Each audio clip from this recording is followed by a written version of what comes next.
Hello there. Welcome to the first edition of Halloran's Garage. This is my brother Sean, and I'm Kevin. How are you? And we are going to try to do hopefully, a weekly podcast at least that we can put on here on YouTube. And we want to talk about all kinds of aspects of cars, possibly racing, different events. Going to races. Anything to do with motorsports. Just looking to make an outlet for people to, to try to inform people about, some of the things that are going on and some of the things that we get involved with, whether it's autocrossing, rallying, touring, going to tracks to watch races or whatever, being involved in HPDEs or hill climbs or anything like that. We're going to talk about everything. I think we were talking about some personalities, getting some people involved, maybe having some interviews with different people that maybe were club racers or had been involved with racing in the past, and just try to give something for the audience to be able to enjoy and have another insight. We do live in the state of West Virginia, so we're kind of used to being around a lot of twisty stuff, so we tend to lean a little bit toward curvy roads and road course things. So anyway, we do. That's kind of our thing, but we don't turn away from anything, whether it's drag racing or circle track or anything else. So, Yeah, and both of us have been, car enthusiasts pretty much all our lives. We've been members of the SCCA since the early 80s, almost. you 1980, me 82. So, yeah. And I'm also in the Porsche Club and the Audi Club, locally the West Virginia British Car Club, member of the Corvette Museum, and I need.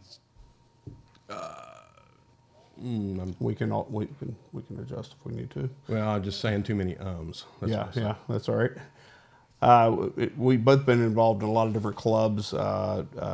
Kevin's in the Porsche Club and the British Car Club here in West Virginia. And again, he said the SCCA. I've been involved with SCCA and also doing track event things with different clubs, whether it's Porsche Club or BMW or Audi or Track Days or any of the other groups that are out there.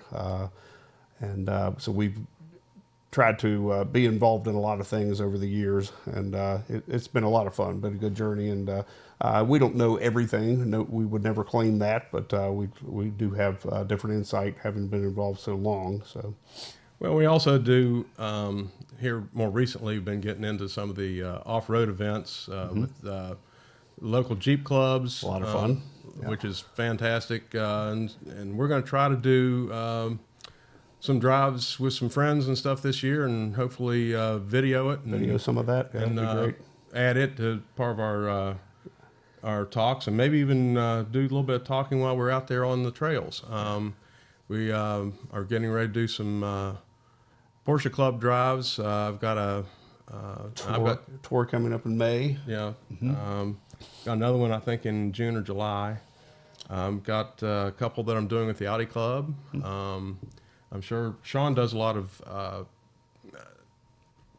instructions for HPDEs and yes. things, high performance driving events and things like that. We just got back from Daytona. We went to the Rolex 24, had a fantastic time, spent 5 days there, and it was just, it's always spectacular. It's a good thing to break away from the cold and head down south and get a little bit of warmth going there. So yeah, we left here, it was 17 degrees when we got down there, and we were somewhere between 75 and 87. So it was fantastic.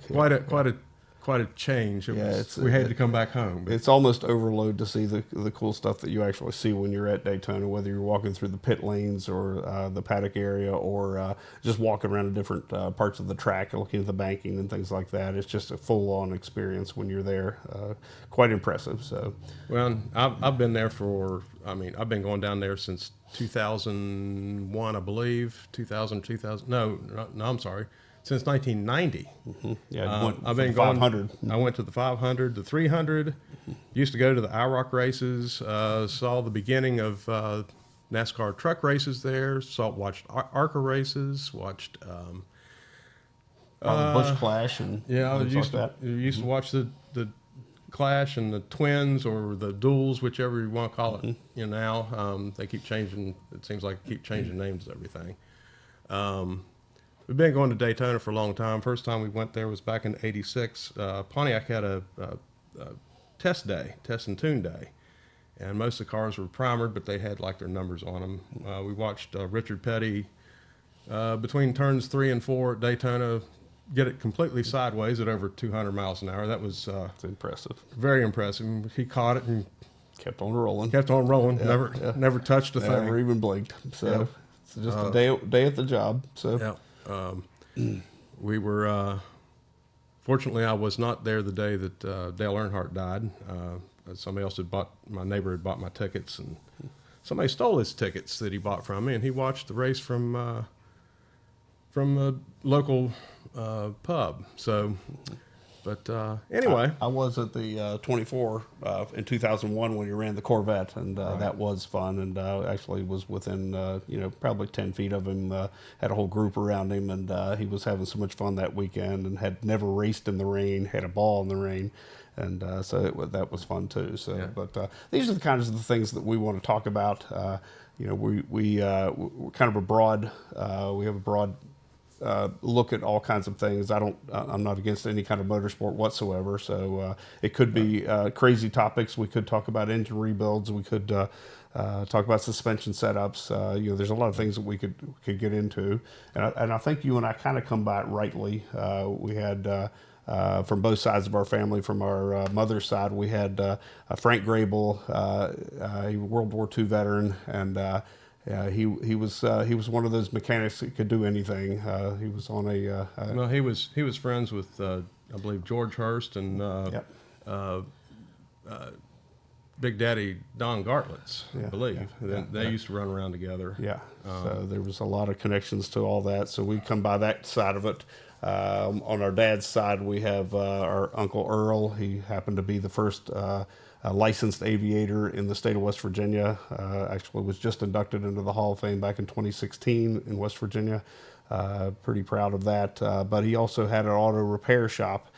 He was, quite the tinkerer, and apparently he really understood how to get things tuned up, how to rebuild things, and it's kind of in the same line with everything. So we kind of come by it rightly. Great grandfather that was an engineer on a train that went from Richmond all the way to Cincinnati daily, and so he was involved in that kind of thing, like mechanical things. So I think we come by a lot of this rightly. So well, and our Uncle Earl, he built his own airplane. He used to do barnstorming.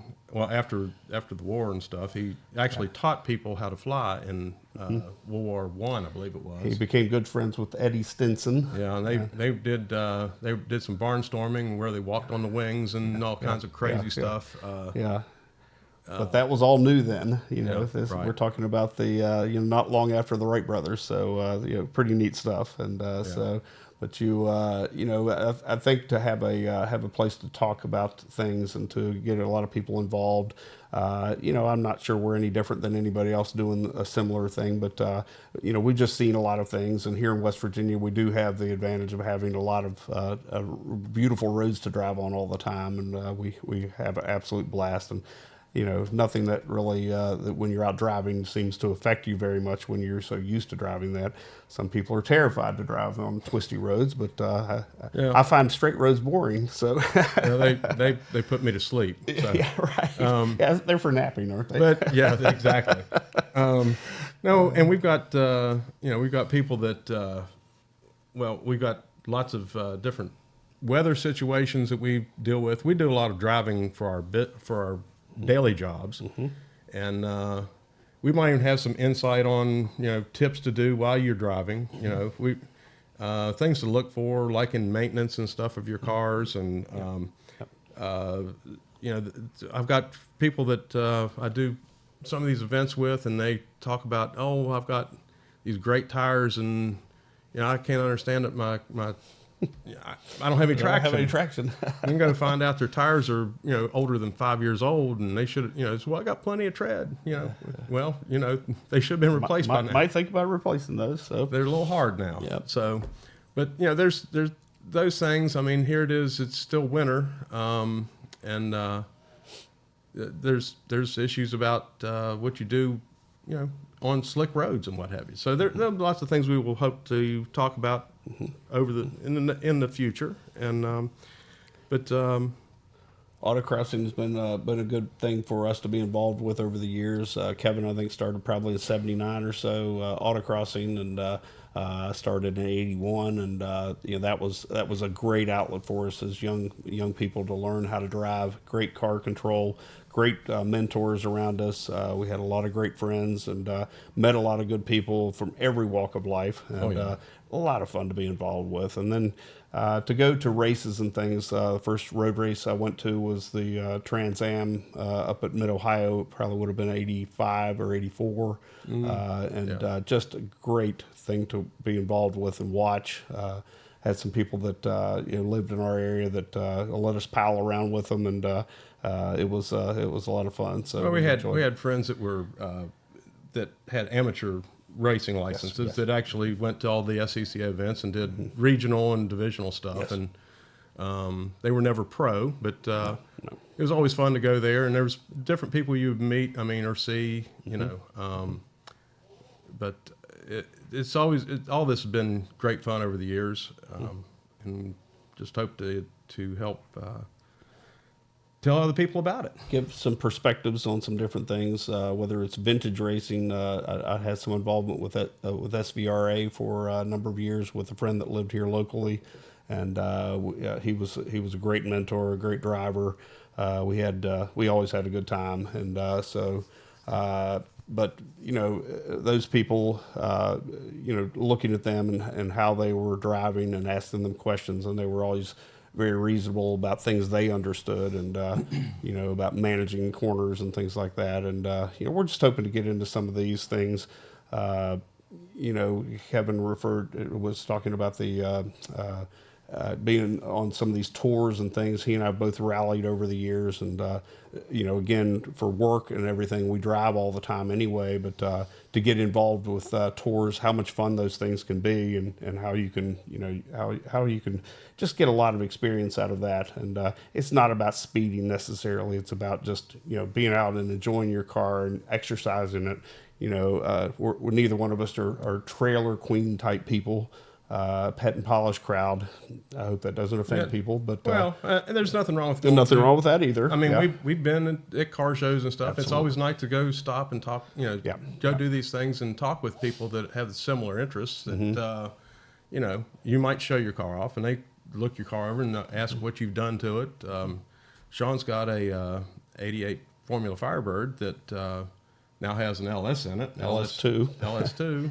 Originally 6-speed. Yeah, it was originally 305 two-port 5-speed. 5-speed. Bought brand new, ordered. Yeah. And it's been worked on and what have you. And he took it to a couple car shows, and people saw the LS in it and thought that's the way Pontiac should have built that car in the first place. Yeah, that's right. Yeah, so... But, between Kevin and I, we have a few cars to play with, and, whether it's a Porsche or whether it's a Pontiac or whether it's a Corvette or a truck, we've had a lot of fun, and trying to keep everything rolling and enjoying the driving them. If you own it, a good friend of ours, an older friend that's no longer with us, said, if I own it, it's going to be driven. And and that's kind of the philosophy we have looked at. And so if you own it, maintain it, get it out and exercise it, and enjoy it. Yeah. Enjoy your cars. And not doing any good sitting in the garage. Not doing a bit of good. Yeah. Our friend that was in SVRA that talked about that. He had several old Porsches that were race cars that he got for when Porsche didn't think they're worth anything. People didn't think. Yeah. Well, they were no longer competitive, and Porsche was like, well, we'll just get rid of them. So he had them, and he drove them. One of them he drove almost daily. Had his own test track and skid pad, actually two. Right. And one here in West Virginia, one in Florida. Yeah, and anyway, it's been quite a journey for us, and we're just hoping to have a light kind of feel to a podcast here, and hopefully just hear comments out of people, whether if you all want to respond back to us and give us any comments or any input. We'll put a email up and maybe even a phone number. I don't know yet. We'll start out with an email that people can email us, and it'll be on the website or on the YouTube channel. And if people have questions or comments, whatever, we'll take it. This is not criticisms are welcomed as well. So, and this is not going to be a political thing in any way, shape, or form. We're not here to tell anybody about politics. Don't want to even talk about it. So that's not something we're going to discuss. Not now, not ever. So yep. We hope to just have a good time and keep it light. Hopefully, people will have some other input. Like I say, we've got friends that are into drag racing. We've got friends that are road racers. I know some people that have been in NASCAR and in ARCA. And I don't know, maybe we'll get to talk to some of them or some other connections with them. But also, even possibly doing some interviews and things. That was one thing we talked about, gathering up some of the people that we know. Unfortunately, there's some that are gone now that were influences on us. Would love to have a conversation with some of them, but just maybe a little interview type situation where we interview them and their racing experiences and autocrossing and anything they were involved with would be a lot of fun, I think. And could have a good time discussing that with them. So, but anyway. Well, and I was going to talk a little bit about how we kind of got interested in cars. I mean, back when we were kids. I mean, of course, back then we didn't have all the things like electronic stuff that digital we have now. stuff. Yeah. And so, you rode your bike and stuff. And then, you knew people that we had friends down the hill from us that always had Porsches. And Dad had a Triumph TR4A with independent rear suspension. He, and we knew people back then even that were in the sports car club, but we didn't really associate with them yet. But when we finally did, they really opened their arms to us. Which was fantastic, and they were awesome. And Dad worked with a guy that had an original Shelby Cobra 289 Cobra, and he asked one evening if I could ride with it with Dad or take that car for a drive, and Dad took me for a drive in it. Dad had the Triumph at that time, and I thought Triumph's pretty cool, but this really. A whole different got a bunch animal. of different noise. I mean, I'll get on some people about Fords. I'm not a big Ford fan, but that was impressive, and it's burned a place in my mind.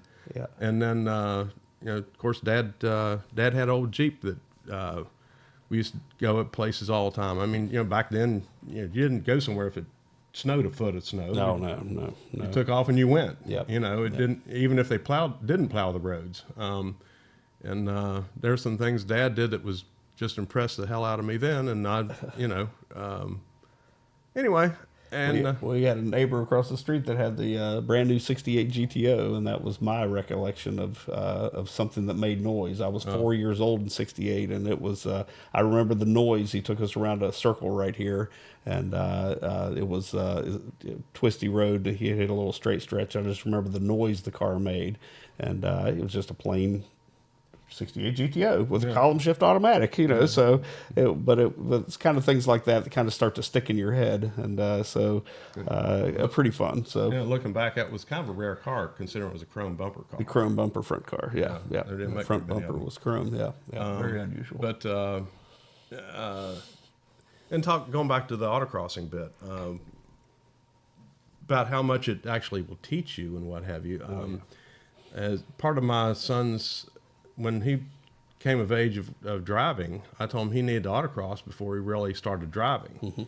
And I took him out in one car, and it was understeering, and he's like, "Dad, what's that?" And I explained it to him, and then we took him down another time in another car, and he got the tail end out. He said, "What's that?" I said, "That's oversteering." And ever since he's told me, he said, Dad, he said, I know I don't autocross much now, but he said that taught me more about car control and stuff than I ever thought it would. Well, day-to-day driving and day-to-day dealing with the motoring public, and but when you get into a situation that you're autocrossing or you're on the track for a track day or whatever, it's the seat time. And that older friend that was with the SVRA, that was his big thing. You needed seat time, and seat time, and just keep improving your skills. And so that was always the thing. So. Well, and he had a bunch of different philosophies and stuff too that he kind of imparted on us, and his ant in the road theory, and which made sense. The smaller the car, the wider the road is. Yeah. So, quicker you can get around corners. That's right. Anyway, we hope to have a good little talk, and hopefully not be so. Not just too much humming and hawing and what have you on here. Hope to be a little smoother. Yeah. Next, bear with us. We'll get this better. And, so we're just starting out. We've been playing with this for a while and trying to get it dialed in. And it's kind of like a carburetor. You just got to get it dialed in. Well, carburetor or not, I mean, you got to get it dialed in. That's right. But we hope to help out, have a little fun, have some fun, and we hope to see you again. Like I say, we hope to put the email out there. If you have questions, you can call us or message us, and we will try to bring them up in our talks. Absolutely. Yep. So, thank you all very much. Again, this is Halloran's Garage. Thank you for joining us. Absolutely. Thank you.